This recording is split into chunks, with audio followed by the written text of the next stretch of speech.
کہ اللہ نے آپ کو زمین سے آسمان پر بلایا اور آپ کو معراج کا سفر کروایا۔ روایات کا خلاصہ ہے کہ نبی کریم صلی اللہ علیہ وسلم حضرت ام ہانی کے گھر میں آرام فرما تھے۔ پہلے تو یہ سمجھ لیجئے کہ یہ معراج کا سفر کب ہوا تھا، تو اس میں اہل تاریخ، اہل سیر کی بہت ساری آراء ہیں۔ ظاہر ہے جو بھی تاریخی واقعہ ہوتا ہے اس میں مختلف محققین کی اپنی اپنی آراء ہوتی ہیں، تو اس تاریخ کے بارے میں بھی مختلف سیرت نگاروں کی اپنی رائے ہے۔ سال میں بھی اختلاف ہے، کچھ حضرات کے ہاں یہ 11 نبوی کو ہوا تھا، کچھ حضرات کے ہاں نبوت سے 1 سال پہلے تھا، کچھ حضرات کے ہاں اس سے بھی پہلے کسی سال ہوا تھا، تو سال میں ایک بڑا اختلاف ہے۔ اسی طریقے سے مہینے میں بھی اختلاف ہے، دن میں بھی اختلاف ہے، لیکن زیادہ تر جو معروف بات ہے وہ یہی ہے کہ 27 رجب نبی کریم صلی اللہ علیہ وسلم کے سفر معراج کی تاریخ ہے کہ رجب کے مہینے میں اللہ تبارک و تعالی نے نبی کریم صلی اللہ علیہ وسلم کو معراج پر بلایا تھا۔ اس سفر کے 2 حصے ہیں۔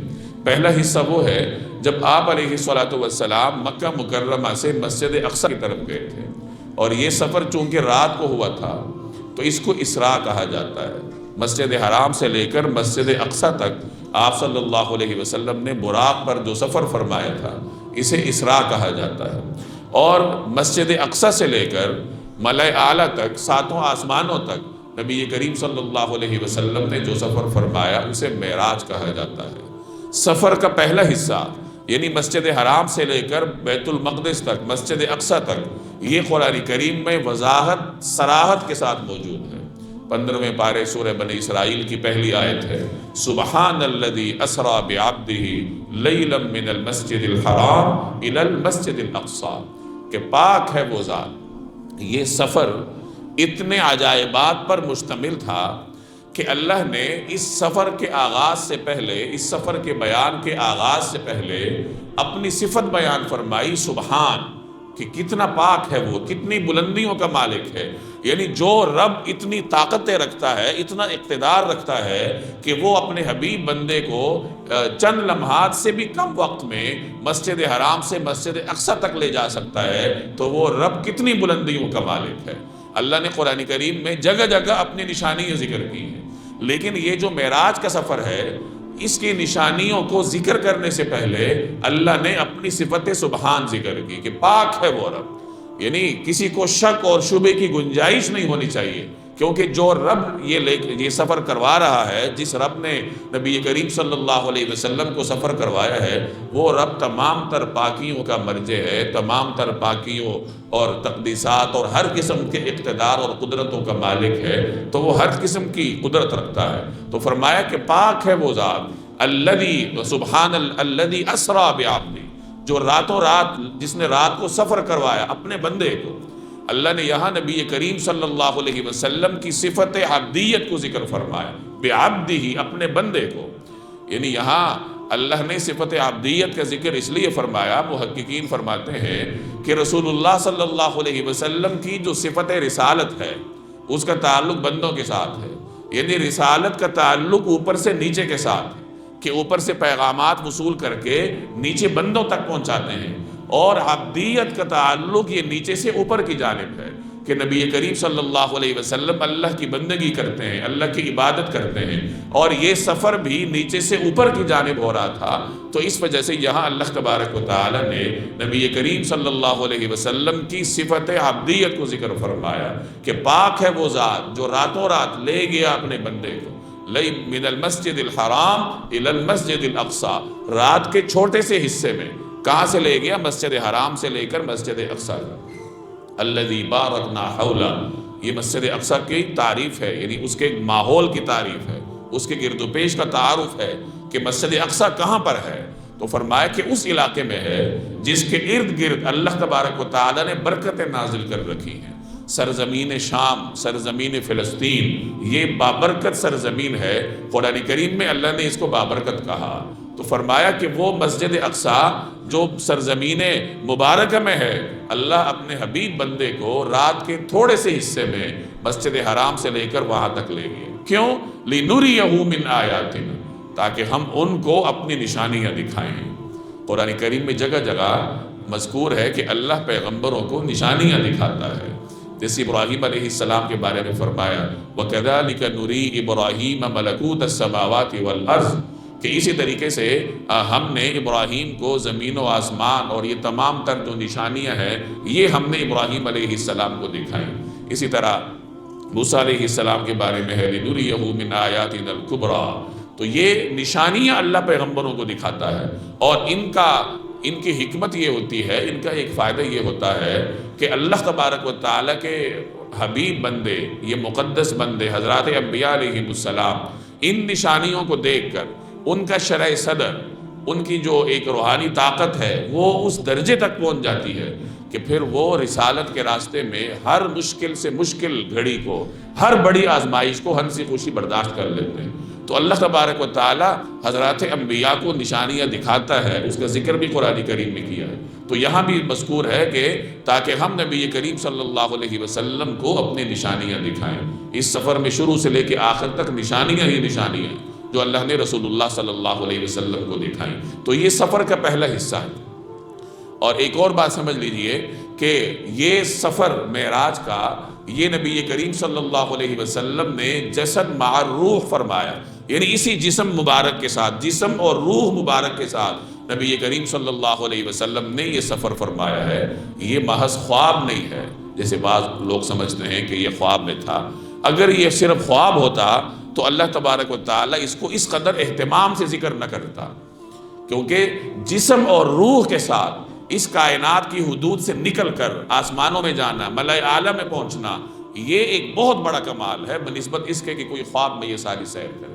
تو چونکہ جسم مع روح نبی کریم صلی اللہ علیہ وسلم کو یہ سفر کروایا گیا، اس وجہ سے یہ آپ کے معجزات میں بڑا معجزہ سمجھا جاتا ہے، اور اللہ نے اس کا ذکر بھی بڑے اہتمام کے ساتھ کیا ہے۔ ایک اور بات بھی سمجھ لیجئے کہ نبی کریم صلی اللہ علیہ وسلم کو اللہ نے ایک سے زائد مرتبہ معراج کروایا، یعنی یہ سفر ایک سے زائد مرتبہ ہوا ہے۔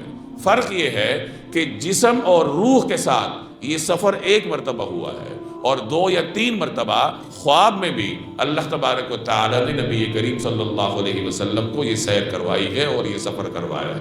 قرآن کریم میں جس کا ذکر ہو رہا ہے وہ آپ صلی اللہ علیہ وسلم کے اسی جسم اور روح مبارکہ کے ساتھ اللہ تبارک و تعالیٰ نے جو سفر کروایا اس کا ذکر اللہ نے قرآن میں کیا ہے۔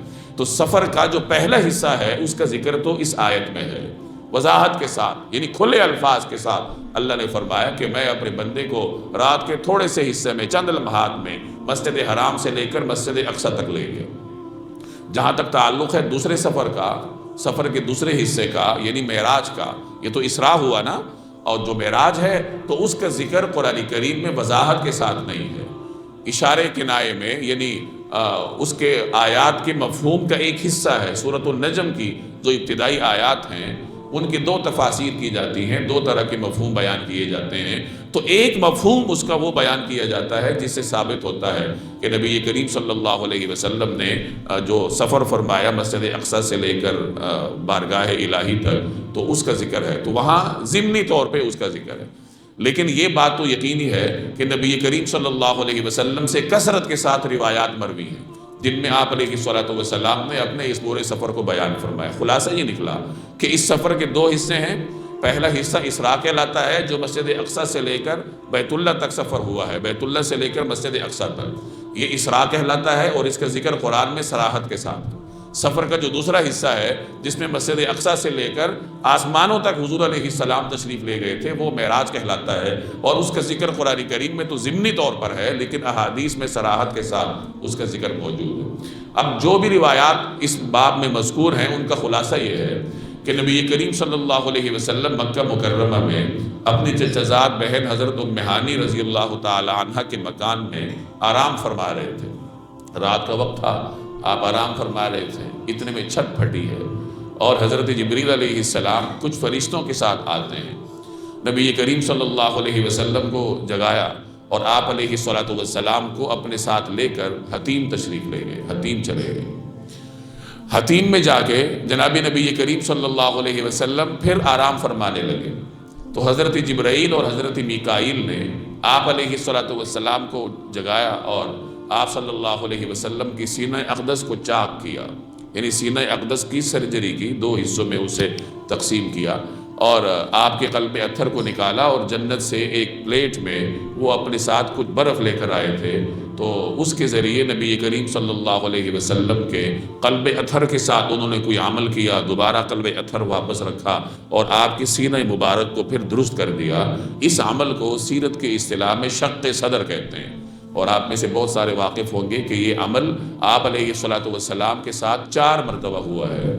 ایک مرتبہ آپ کے بچپن میں جب آپ اماں حلیمہ کے ہاں تھے، دوسری مرتبہ آپ کے لڑکپن میں، تیسری مرتبہ آپ کی جوانی کے وقت، اور تیسری مرتبہ آپ کی نبوت کے وقت، اور چوتھی مرتبہ سفر معراج کے وقت۔ تو یہ 4 مرتبہ نبی کریم صلی اللہ علیہ وسلم کا شق صدر ہوا ہے، اور اس کی اپنی حکمتیں ہیں جن کے بیان کا یہ وقت نہیں ہے۔ تو آپ صلی اللہ علیہ وسلم کا شق صدر ہوا، اور اس کے بعد نبی کریم صلی اللہ علیہ وسلم کی خدمت میں ایک سواری پیش کی گئی جسے براق کہتے ہیں۔ یہ جنت کی سواری تھی، انسانوں نے نہ کبھی پہلے دیکھی ہے نہ کبھی آئندہ دیکھیں گے۔ تو انسانوں کو سمجھانے کے لیے حدیث میں فرمایا گیا کہ وہ سواری کیسے تھی، تو فرمایا کہ وہ گدھے سے تھوڑی سی بڑی اور خچر سے چھوٹی تھی۔ ظاہر ہے کہ جب مجھے اور آپ کو کوئی ایسی چیز سمجھائی جائے گی جو ہم نے کبھی دیکھی نہ ہو، تو مثال کے طور پر وہ چیزیں ذکر کی جائیں گی جو ہم نے دیکھی ہیں۔ جو چیزیں ہم نے دیکھی ہیں ان کی مثال دے کر ہمیں کہا جائے گا کہ وہ اس جیسی تھی۔ ظاہر ہے کہ وہ اس جیسی تو نہیں ہوتی، وہ تو بہت منفرد اور مختلف ہے، لیکن اب ہمارا مسئلہ یہ ہے کہ ہمیں اس کا کچھ علم ہی نہیں ہے، تو ہمیں سمجھانے کے لیے پھر ہمارے علم کے مطابق مثال دی جاتی۔ تو مثال دی گئی کہ جیسے گدھا اور خچر آپ لوگوں نے دیکھا ہے، تو گدھے سے تھوڑا سا بڑا اور خچر سے تھوڑا سا چھوٹا، یعنی اتنا اس کا سائز تھا، اس کا حجم تھا براق۔ اور اس کی رفتار کے بارے میں فرمایا گیا کہ جہاں انسانوں کی نگاہ کی حد ہے وہاں اس کا اگلا قدم بڑھتا تھا۔ اب یہ بھی اس کے تیز رفتاری کا بیان ہے، ممکن ہے کہ اس کی رفتار اس سے بھی زیادہ ہو، لیکن اس زمانے میں انسان کو سمجھانے کے لیے اس سے بہتر کوئی تعبیر ہو ہی نہیں سکتی۔ اس وقت تو انسان روشنی کی رفتار سے واقف نہیں تھا کہ اسے مثال دی جاتی کہ جتنی رفتار سے روشنی سفر کرتی ہے۔ انسان کا علم اتنا ہی تھا کہ وہ دیکھتا تھا کہ میری نگاہ وہاں تک پہنچ رہی ہے، نہ دوربین تھی نہ کیمرہ تھا۔ تو اسے پھر سمجھایا گیا کہ بھائی صحرا میں تم کھڑے ہوتے ہو تو دور تک تمہاری نگاہ جاتی ہے، تو جہاں تک تمہاری نگاہ کی پہنچ ہے وہاں اس براق کا اگلا قدم بڑھتا تھا، یعنی اس قدر وہ تیز رفتار تھا۔ اب آج کا انسان اس کو روشنی کی رفتار کہہ لے یا جو بھی کہہ لے تو وہ اس کے اپنے علم کا شاہکار ہے۔ تو آپ علیہ السلام اس سواری پر تشریف فرما ہوئے، جبریل امین آپ کے پیچھے بیٹھے، اور یہ سفر شروع ہو گیا۔ سفر شروع ہوا اور ساتھ نشانیوں کا جو بیان ہے، نشانیوں کا اظہار، وہ بھی شروع ہوا۔ نبی کریم صلی اللہ علیہ وسلم نے اسی سفر کے دوران ایک بڑھیا کو دیکھا جو آپ کو اپنی طرف بلا رہی تھی، اپنی طرف متوجہ کر رہی تھی۔ جبریل امین نے آپ سے فرمایا کہ اس کی طرف توجہ نہ کیجیے۔ تھوڑا سا آگے بڑھے، ایک بوڑھا تھا، وہ اپنی طرف متوجہ کر رہا تھا۔ جبریل امین نے عرض کیا اس کی طرف بھی توجہ نہ دیجیے۔ تھوڑا سا آگے گئے تو ایک مقدس جماعت تھی، وہ رسول اللہ صلی اللہ علیہ وسلم کو سلام کر رہی تھی، السلام علیکہ یا اول، السلام علیکہ یا آخر، السلام علیکہ یا حاشر۔ ان الفاظ کے ساتھ انہوں نے سلام کیے۔ تو نبی کریم صلی اللہ علیہ وسلم کو حضرت جبریل نے کہا کہ ان کو جواب دیجیے، ان کی طرف توجہ بھی فرمائیے، سلام کا بھی جواب دیجیے۔ تو آپ صلی اللہ علیہ وسلم نے ان کے سلام کا جواب دیا۔ آگے جا کے پھر جبریل نے وضاحت کی کہ وہ جو پہلے آپ نے بڑھیا دیکھی تھی وہ دنیا تھی۔ یاد رکھیں کہ یہاں اس کائنات میں بہت ساری چیزیں ایسی ہیں جن کا کوئی جسم نہیں ہے۔ ہمارے اعمال ہیں، ان کا جسم نہیں ہے، گناہ ہے، ان کا جسم نہیں ہے، موت ہے، اس کا جسم نہیں ہے، زندگی کا جسم نہیں ہے۔ لیکن جن چیزوں کا یہاں جسم نہیں ہوتا، عالم امثال میں اللہ کے ہاں ان کا بھی کوئی نہ کوئی جسم ہوتا ہے۔ جیسے حدیث میں آتا ہے نا کہ جب جنتی جنت میں چلے جائیں گے، جہنمی جہنم میں چلے جائیں گے، تو موت کو ایک مینڈھے کی شکل میں لایا جائے گا۔ یعنی موت کا یہاں کوئی جسم نہیں ہے، لیکن وہاں اس کا جسم ہوگا مینڈے کی شکل میں، اس کو لا کے ذبح کیا جائے گا، یعنی اعلان کیا جائے گا کہ اب اس کے بعد کوئی موت نہیں ہے، اب ابدی زندگی، ہمیشہ کی زندگی۔ تو دنیا کی ہمارے سامنے کوئی صورت نہیں ہے، لیکن بہرحال رسول اللہ صلی اللہ علیہ وسلم کو اس کی صورت دکھائی گئی ایک بڑھیا کی طرح، اور جبریل نے کہا کہ جتنی یہ بڑھیا ضعیف ہے اور اس کی زندگی کے بظاہر چند دن باقی ہیں، اسی طریقے سے دنیا کی بھی تھوڑے ہی دن رہ گئے، اس کے بعد قیامت آ جائے گی۔ تو فرمایا کہ اس لیے میں نے آپ کو روکا کہ اس کی طرف توجہ نہ فرمائی۔ دوسرا جو بوڑھا نظر آیا تھا وہ شیطان تھا، اور آپ کو اپنی طرف متوجہ کر رہا تھا، تو میں نے اس لیے آپ سے عرض کیا کہ اس کی طرف توجہ نہ فرمائی۔ اور تیسری جو مقدس جماعت تھی جو آپ کو سلام کر رہی تھی، وہ حضرت ابراہیم علیہ السلام اور حضرت موسیٰ علیہ السلام اور حضرت عیسیٰ علیہ السلام تھے. وہ آپ کو سلام کر رہے تھے تو میں نے آپ سے کہا کہ آپ ان کو جواب دیجیے. اب یہ سفر پورا ہوا، مسجد اقصیٰ آتے ہیں. مسجد اقصیٰ میں جو صخرہ کی مبارک چٹان ہے اس کے ساتھ مختلف انبیاء کے سواری باندھنے کی جگہ تھی. کوئی پتھر تھا، اس میں کوئی سوراخ تھا. تو جبریل امین نے نبی کریم صلی اللہ علیہ وسلم کی سواری کو بھی اسی جگہ باندھا جہاں گزشتہ انبیاء کی سواریاں آ کر کھڑی ہوتی رہی ہیں اور اسی جگہ باندھی جاتی رہی ہیں. وہاں سواری کو کھڑا کیا گیا. آپ صلی اللہ علیہ وسلم کو لے کر مسجد تشریف لے گئے. اب وہاں صف میں حضرات تشریف فرما تھے. حضرات انبیاء علیہ السلام تھے. نماز کا وقت تھا اور ایسا منظر تھا جیسے سب نماز کے لیے تیار ہیں، امام کا انتظار ہو رہا ہے. رسول اللہ صلی اللہ علیہ وسلم تشریف لائے تو حضرت جبریل نے آپ کو آگے کیا، آپ مصلی پہ تشریف لائے اور آپ نے تمام انبیاء کو نماز پڑھائی.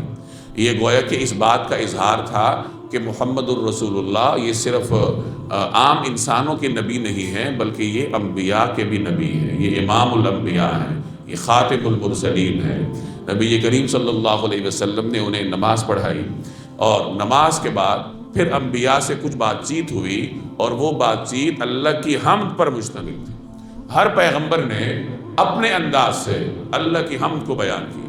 ابراہیم علیہ السلام نے اپنے انداز سے، حضرت داؤد نے اپنے انداز سے، حضرت موسیٰ، حضرت عیسیٰ، سب انبیاء علیہ السلام نے اپنی اپنی تعبیر کے ساتھ اللہ کی حمد کو بیان کی. آخر میں جناب رسول اللہ صلی اللہ علیہ وسلم نے بھی اللہ کی تعریف بیان کی اور اللہ نے آپ پر جو نعمتیں کر رکھی تھی، آپ کو جو امتیازات دے رکھے تھے، ان نعمتوں کا بیان کر کے آپ علیہ السلام نے اللہ کی تعریف. جب آپ کے حمدیہ کلمات سنے تو حضرت ابراہیم علیہ السلام نے تمام انبیاء سے مخاطب ہو کے فرمایا کہ اس وجہ سے محمد کو آپ سب پر فضیلت دی گئی ہے صلی اللہ علیہ وسلم. یعنی اللہ نے ان کو جو انعامات دیے ہیں جن کا انہوں نے ذکر فرمایا، ان امتیازات کی وجہ سے ہم سب پر اللہ تبارک و تعالی نے ان کو فضیلت دے رکھی.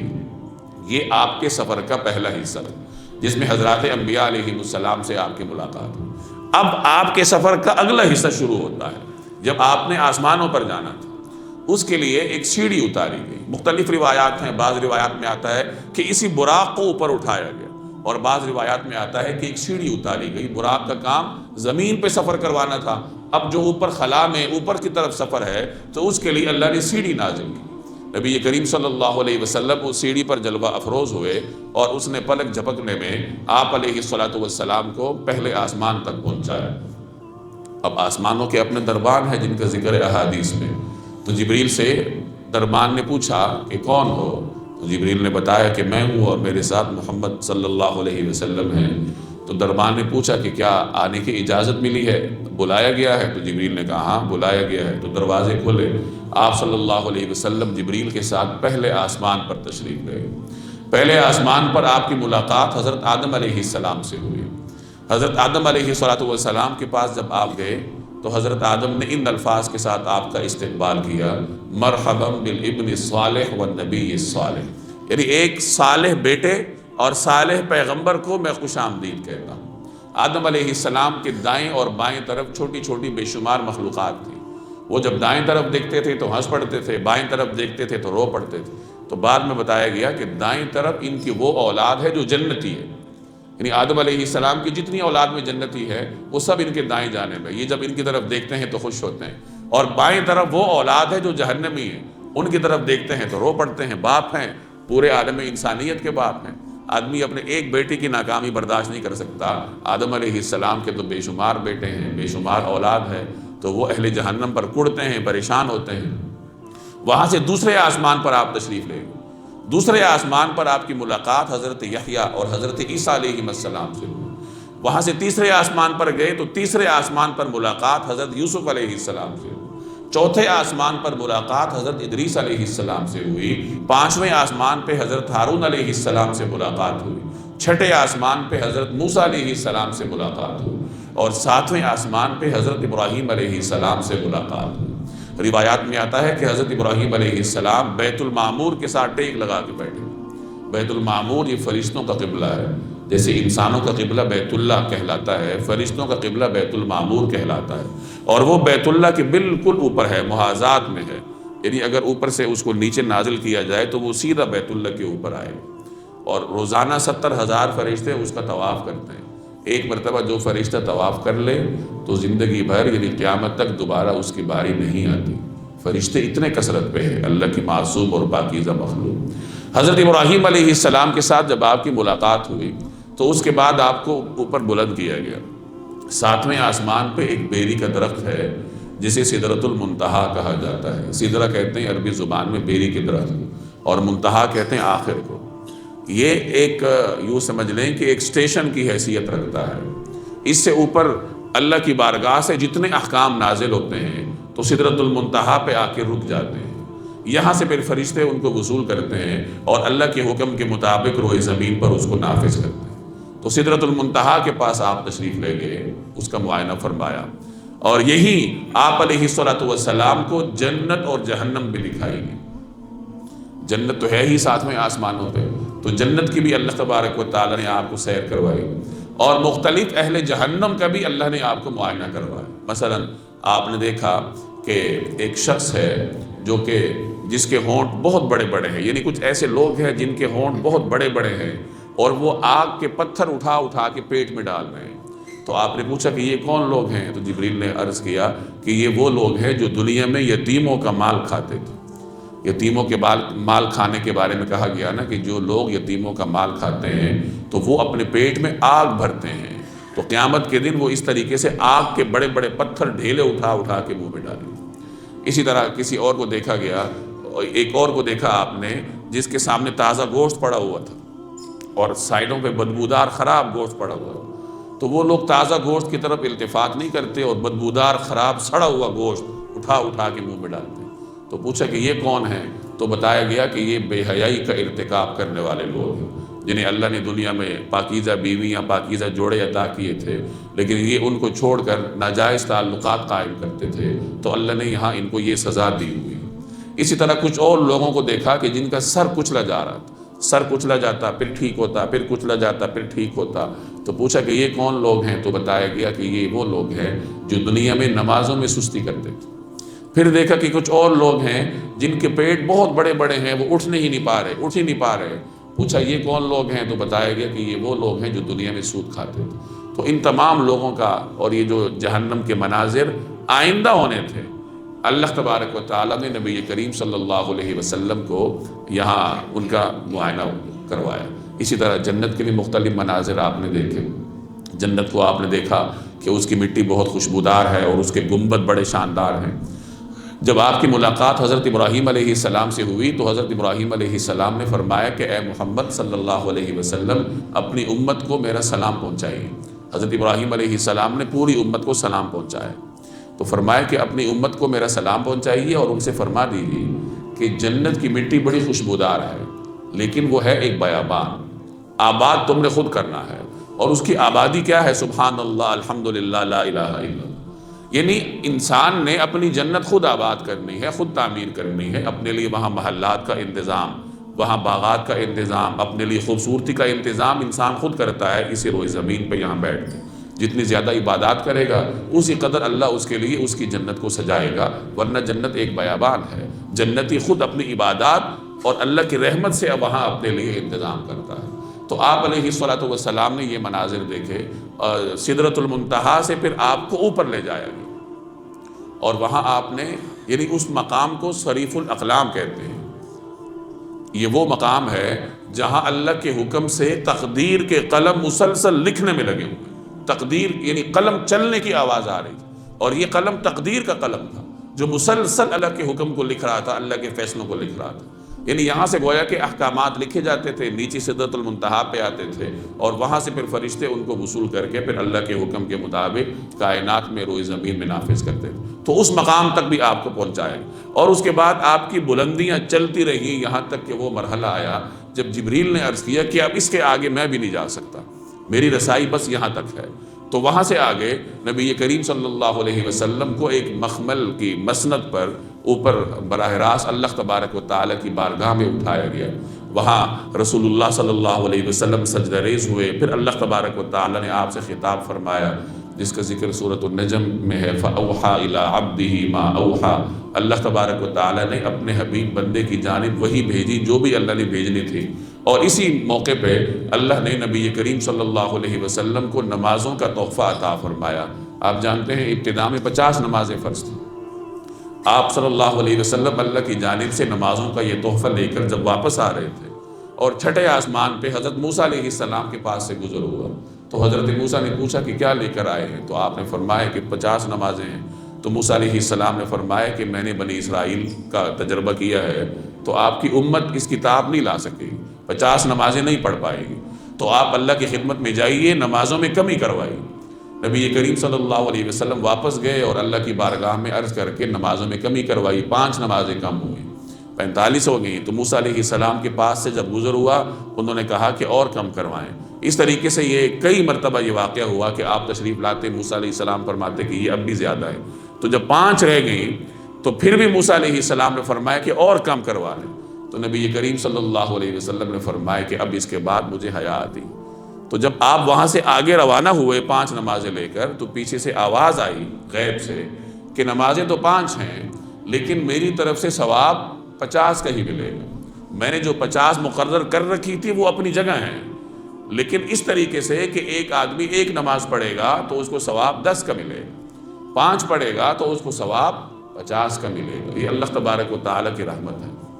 ذرا تصور کریں، میں اور آپ 5 نمازیں نہیں پڑھتے، اگر نمازیں 50 ہوتی تو پھر کیا ہوتا؟ پھر انسان کیا کرتا؟ یہ بھٹو مرحوم کے زمانے میں ان کے مد مقابل مفتی محمود رحمہ اللہ تھے، اپوزیشن لیڈر تھے، انہوں نے بڑا ٹف ٹائم دیا تھا۔ تو کسی میٹنگ میں بھٹو نے ان سے کہا کہ کاش نمازیں کم نہ ہوتی، تم مولوی لوگ نمازیں ہی پڑھتے رہتے، تمہارے پاس سیاست کا وقت ہی نہ ہوتا، ہر 5 منٹ کے بعد اگلی نماز کا وقت ہوتا، تو کم از کم ہم سیاست کے لیے فارغ ہوتے۔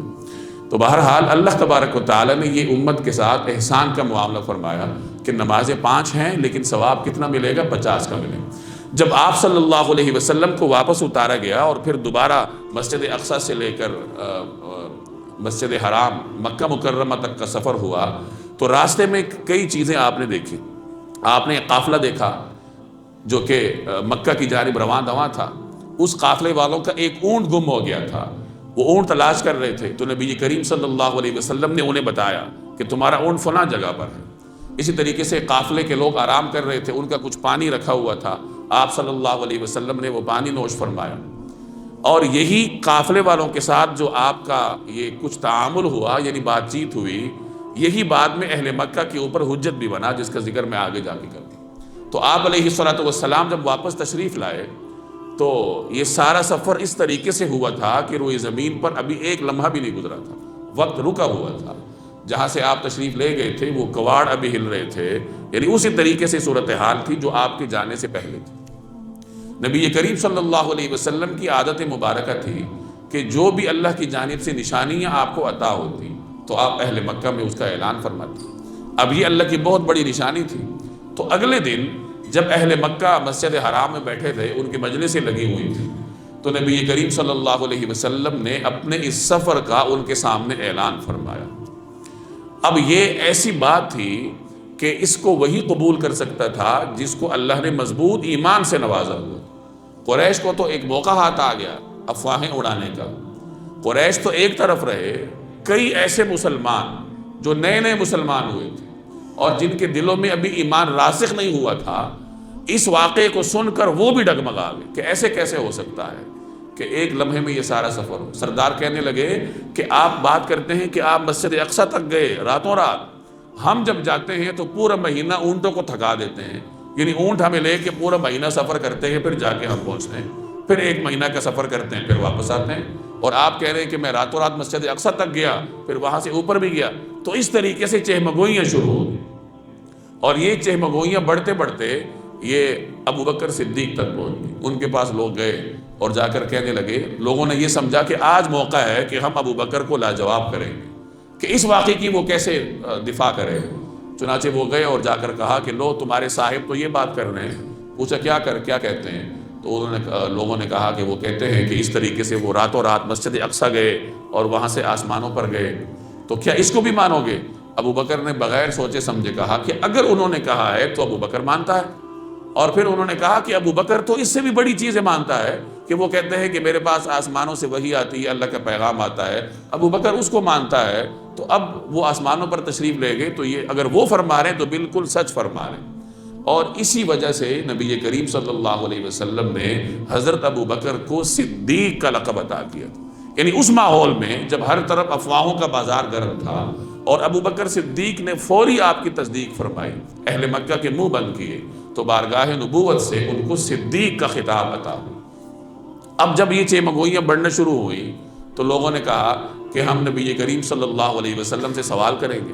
آپ کہتے ہیں کہ میں مسجد اقصیٰ گیا تھا، تو ہم پوچھیں گے کہ مسجد کی کیا صورتحال ہے، کیونکہ آپ علیہ الصلوۃ والسلام کبھی مسجد اقصیٰ گئے نہیں تھے اس سے پہلے، اور عرب جانتے تھے کہ ان کا کبھی فلسطین کا سفر نہیں ہوا۔ شام آپ تشریف لے گئے تھے تجارتی سفر پہ، لیکن فلسطین آپ کا جانا نہیں ہوا تھا، مسجد اقصیٰ آپ اس سے پہلے نہیں گئے تھے، اور یہ اہل مکہ جانتے تھے۔ تو انہوں نے کہا کہ ہم امتحان لیتے ہیں، ہم پوچھیں گے۔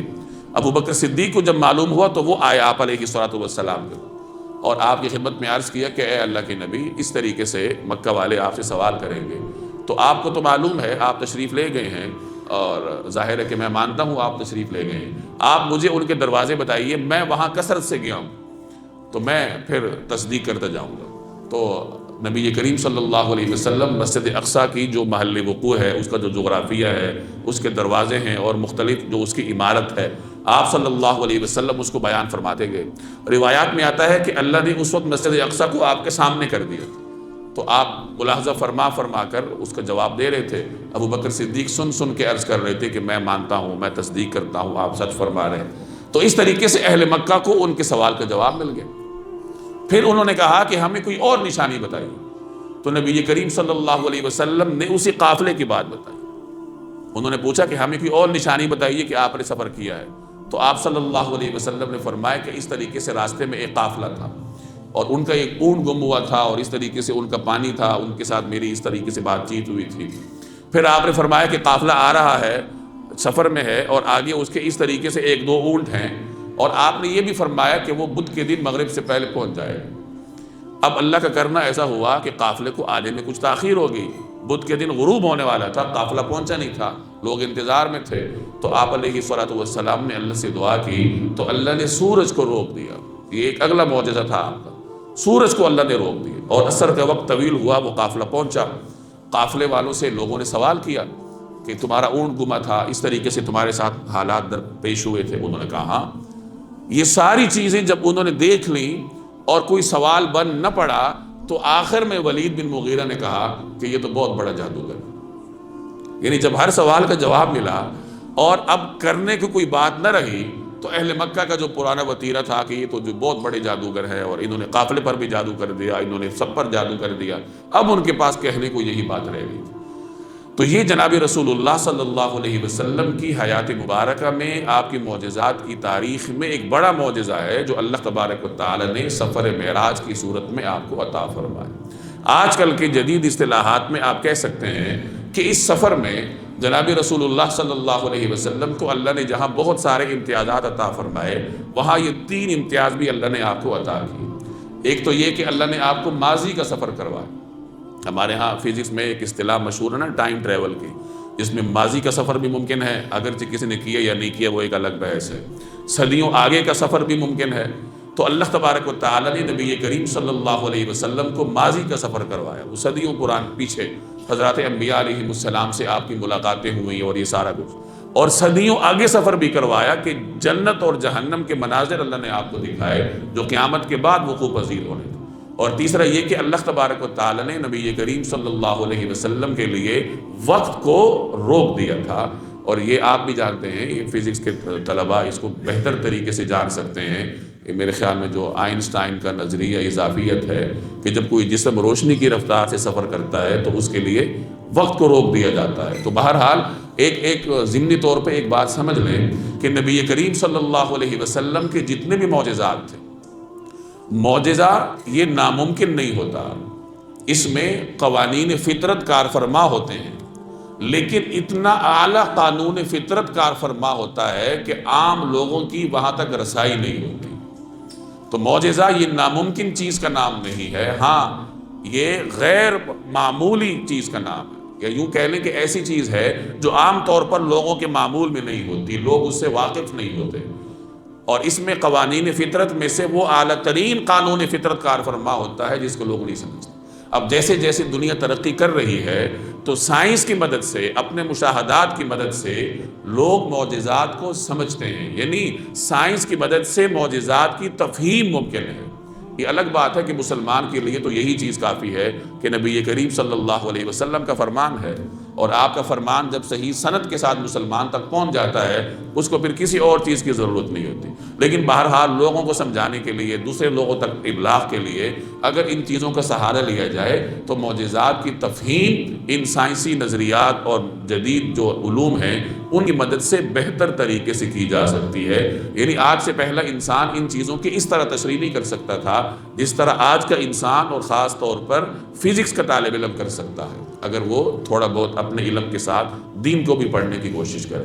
تو اللہ تبارک و تعالی نے جناب رسول اللہ صلی اللہ علیہ وسلم کا یہ اعلیٰ ترین معجزہ اور آپ کی حیات مبارکہ کے بلند لمحات آپ کو عطا فرمائے۔ اب اس میں سمجھنے کی بات یہ ہے کہ جیسے میں نے آپ کے سامنے معجزات کا پس منظر عرض کی کہ نبی کریم صلی اللہ علیہ وسلم کی حیات مبارکہ کے مشکل ترین لمحات تھے مکہ مکرمہ۔ یہ شور شرابہ ہو رہا ہے، آپ ان کو خاموش کریں نا، یہ کیا کر رہے ہیں بچے بیٹا، ایسا کام نہ کرو نا، باہر چلے جاؤ، شاباش اٹھو یہاں سے۔ آپ لوگوں کے دائیں بائیں شور ہو رہا ہے اور کسی کو کوئی پرواہ نہیں۔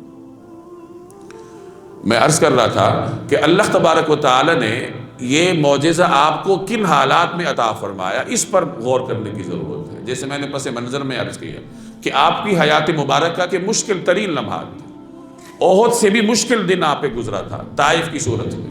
قریش نے کوئی حربہ ایسا نہیں چھوڑا تو اسلام کے خلاف استعمال نہ کیا، ہر ممکن طریقے سے آپ کو تکالیف دی۔ جب تکالیف آزمائش انتہا تک پہنچی تو پھر اللہ کی رحمت بھی اپنی انتہا تک پہنچی کہ اللہ نے آپ کی حیات مبارکہ کے بلند ترین لمحات آپ کو عطا فرمائے۔ اور ان بلند ترین لمحات میں تحفہ کون سا ملا؟ نماز کا، یعنی معراج کے بلند ترین لمحات وہ تھے جب آپ اللہ کی بارگاہ میں پیش ہوئے تھے، اور اللہ کی بارگاہ سے براہ راست جو آپ کو تحفہ ملا ہے وہ کس چیز کا ہے؟ نماز کا ہے۔ تو عملی زندگی میں ہم اس پورے سفر سے اور ان تفصیلات سے یہ نتیجہ اخذ کر سکتے ہیں کہ جب انسانی زندگی کے مشکل مراحل ہوتے ہیں تو انسان کو یقین رکھنا چاہیے کہ اب اس کے بعد آسانی آئے گی۔ جتنی بڑی مشکل ہوگی آسانی اس کے بعد اتنی ہی بڑی ہوگی۔ ان مع العسر یسرا، کہ ہر مشکل کے بعد آسانی ہے، ہر تنگی کے بعد فراوانی ہے۔ تو آدمی کے اوپر جتنی بڑی مشکل آتی ہے اس کے بعد آسانی اتنی ہی بڑی آتی ہے، دیر سویر ہو جاتی ہے۔ اللہ کے ہاں ہر چیز کے لیے وقت مقرر ہے، ضروری نہیں ہے کہ ایک لمحے میں وہ مشکل گزر جائے گی۔ نبی کریم صلی اللہ علیہ وسلم نے مکہ مکرمہ میں 10 سال آزمائشیں گزاری ہیں، اس کے بعد 11ویں سال اللہ نے آپ کو معراج کا تحفہ عطا فرمایا اور یہ بلندی عطا فرمائی۔ تو معلوم ہوا کہ آزمائشوں کا دورانیہ طویل بھی ہو سکتا ہے، بہت طویل بھی ہو سکتا ہے، ہر انسان کا اپنا امتحان ہوتا ہے، اور یہ مومن کے ایمان کا تقاضا ہے کہ وہ صبر کا دامن کبھی بھی ہاتھ سے نہ جانے۔ تو ہر مشکل کے بعد آسانی ہے، جتنی بڑی مشکل ہوگی اتنی بڑی آسانی، اتنا بڑا انعام ہوگا۔ اور پھر آسانی میں آپ نے نماز کو نہیں چھوڑنا، آسانی میں کرنا کیا ہے؟ نماز کی طرف متوجہ ہونا ہے۔ اور یاد رکھیے کہ جو بندہ مومن آسانی کے لمحات میں اللہ جل جلالہ کی جانب متوجہ ہوتا ہے تو پھر جب وہ مشکل لمحات میں اللہ کو پکارتا ہے تو اللہ تعالیٰ اس کی پکار سنتا ہے۔ اور اگر کوئی آدمی آسانی میں تو اللہ کو بھول جاتا ہے، مشکل میں اللہ کو پکارتا ہے، تو اللہ کی بارگاہ میں اس کی قدردانی نہیں ہوتی کہ یہ کیسا انسان ہے کہ جب یہ عافیت میں تھا تو اسے خدا یاد ہی نہیں تھا، اب جب مشکل میں پھنسا ہے اب اسے خدا یاد آ رہا ہے۔ اللہ کی ذات بہت بڑی ہے، وہ چاہے تو ہر ایک کو بخش دے، مشکل میں بھی ہاتھ اٹھانے والے کے دعا قبول کرے، یہ اللہ کا اختیار ہے۔ لیکن بہرحال یہ بے وفائی کی علامت ہوتی ہے، جفا کی علامت ہوتی ہے کہ آسانی میں تو آپ اللہ کو بھول جائیں اور مشکل میں آپ اللہ کو یاد رکھیں۔ تو ہر مشکل کے بعد آسانی ہے، یہ ایمان رکھنا چاہیے۔ اور اسی امید پر انسان کی زندگی آسان ہو جاتی ہے، اور آسانی کے لمحات میں پھر انسان کو اللہ کو یاد کرنا چاہیے، نمازوں کی طرف متوجہ ہونا چاہیے۔ یہی آج کے اس دن کا پیغام ہے کہ ہمیں مشکلات میں اللہ کو نہیں بھولنا چاہیے، اور یہ یقین رکھنا چاہیے کہ مشکل کے بعد اللہ آسانی عطا کرے گا، اور جب اللہ آسانی عطا فرما دے تو پھر نماز کو نہیں بھولنا چاہیے، اللہ تبارک و تعالیٰ کے حضور سجدریز ہونا چاہیے۔ اللہ تبارک و تعالیٰ عمل کی توفیق عطا فرمائے۔ وآخر دعوانا الحمد للہ رب العالمین۔